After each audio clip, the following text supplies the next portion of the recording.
ఇంట్లో పిల్లగాడు ఉంటే ఇల్లు ఉందా అంటారు, అవునా కాదా అమ్మా? జాబులు కూడా అడుగుతుంది. సరే ఫస్ట్ అయితే ఇల్లు, పెళ్లి చూపులో ఏదో ఉందంటే ఇల్లే లేని వాడికి ఏడుస్తారు. ఏమంటారు ఆ పెద్ద మనిషి తెలుసు పరిస్థితి. ఇల్లు కంపల్సరీ ఉండాలా, పిల్ల వచ్చి ఎక్కడ ఉంటుంది కాబట్టి ఇల్లు కంపల్సరీ ఉండాలా. ఉద్యోగాలంటే మనకి ఇక చదువులు దాని ప్రకారంగా ఉంటది.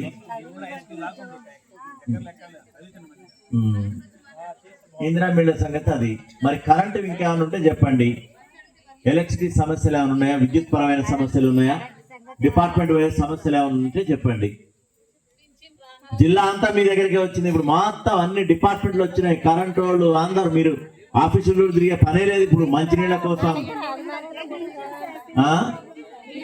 పింఛన్ ఏమో టైం పడుతుంది తల్లి, కూర్చో ఒక్కసారి, ఎందుకంటే 1 by 1 చేస్తున్నారు అమ్మా. కరెంటు సంగతి ఏమైనా ఉందా మీకు? ఇందాక రషీద చెప్పింది నోట్ చేసుకున్న ఒక పోలు, అట్లాంటివి ఏమైనా ఉంటే రేపు తిరిగేటప్పుడు కూడా చూద్దాం, అక్కడికక్కడ మనం పరిష్కారం చేసుకుందాం అమ్మా. చెప్తాలి.